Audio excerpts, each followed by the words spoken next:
Was sich ereignet hat im Reich der Geister, das war Ursache der Entstehung der Schöpfung des gesamten Universums mit allen seinen Schöpfungen geistige und materielle Art. Vor dem Entstehen dieser Schöpfungen war nur das geistige Reich, es war eine Welt unermesslicher Seligkeiten, in der sich geistige Wesen ihres Daseins erfreuten und im Besitz von Kraft und Licht schaffen konnten, ihre Bestimmung gemäß. Und dieses Schaffen bestand wieder in geistigen Schöpfungen,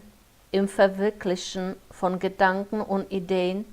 die jenen Wesen von Gott aus zuströmten und die sie in unermesslicher Seligkeit nun zur Ausführung brachten, weil ihnen die Kraft dazu zur Verfügung stand und sie auch ihren Willen frei gebrauchen konnten.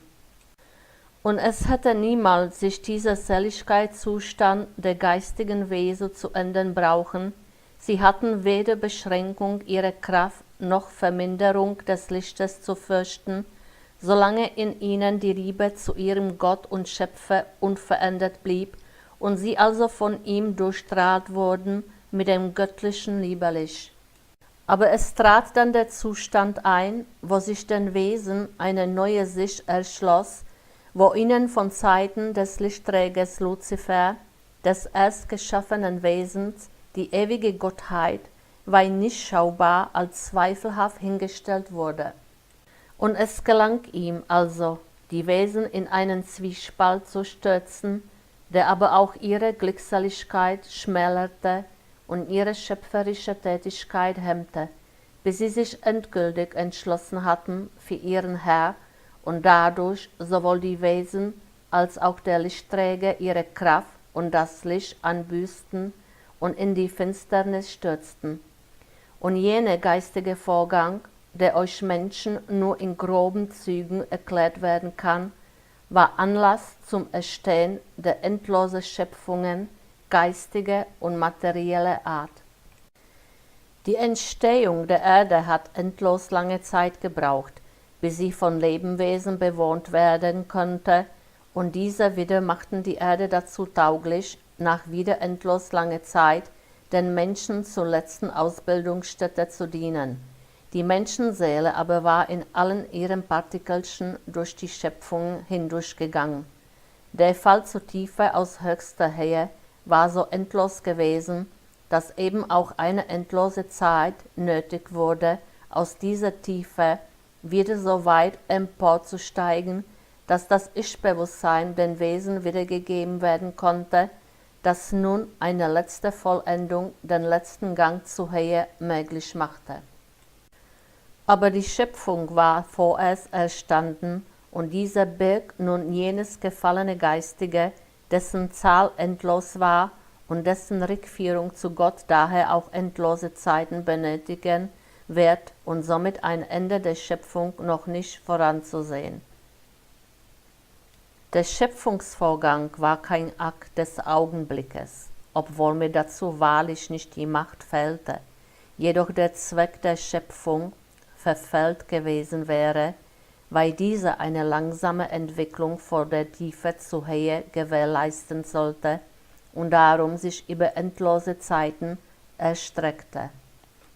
Und es muss euch Menschen daher auch verständlich sein, dass die Darstellung in der Schrift im Buch der Väter bildhaft diesen Schöpfungsakt euch zur Kenntnis bringt,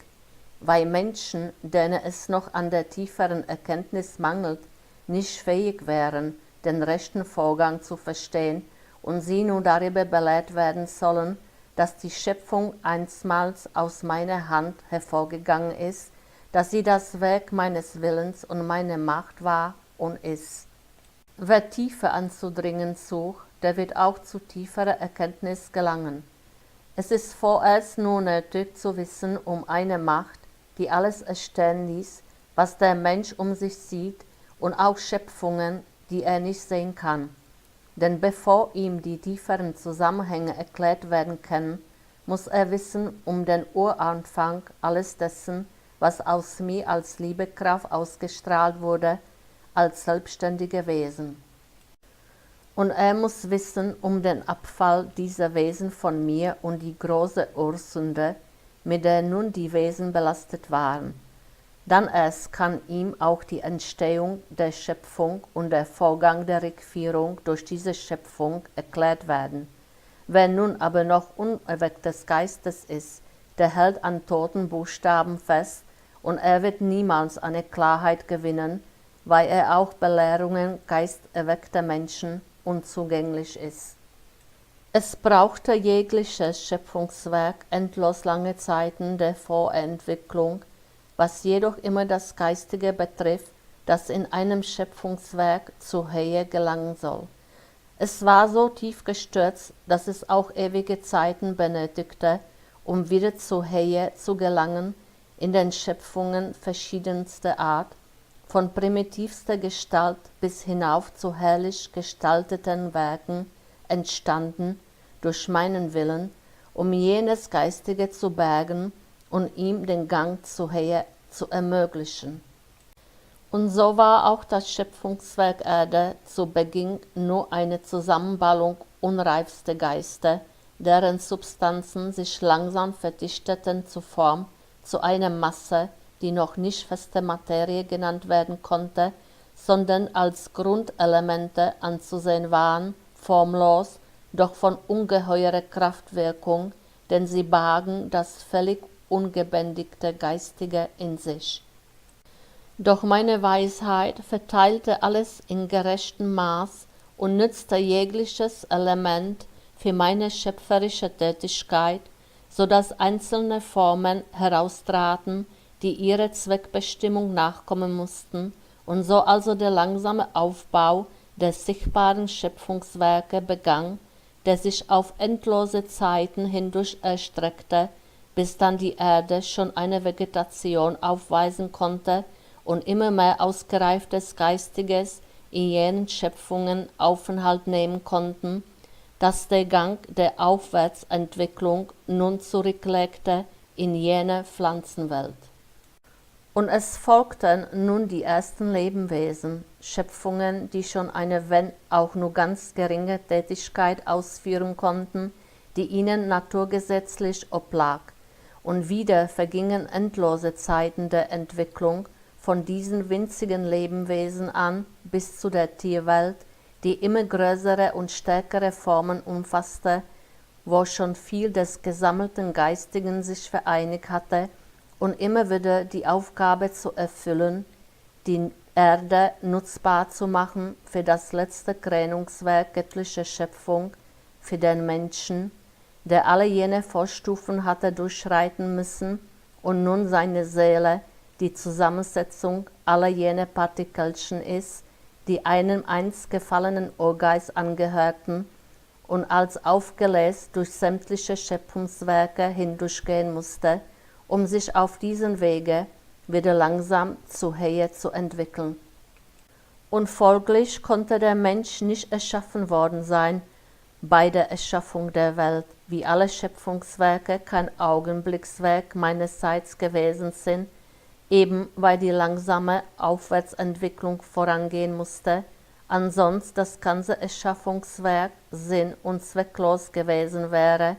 denn es war nicht meinetwegen, sondern meiner gefallenen Geschöpfe wegen erstanden und sollte also auch einen Zweck erfüllen, dieses Gefallene wieder zu mir zurückzuführen. Und doch war an jedes Schöpfungswerk mein aus mir hinausgestellter Gedanke, der immer dann zur Ausführung kam, wenn eine neue Form benötigt wurde für das einen bestimmten Reifegrad erreicht habende Geistige, um den Entwicklungsweg fortsetzen zu können. Und so sind also die verschiedenen Schöpfungen periodenweise erstanden. Die Pflanzenwelt war es dann nötig geworden, als die Gesteineswelt Geistiges freigab, das nun eine neue Verformung in leichtere Umhüllung brauchte.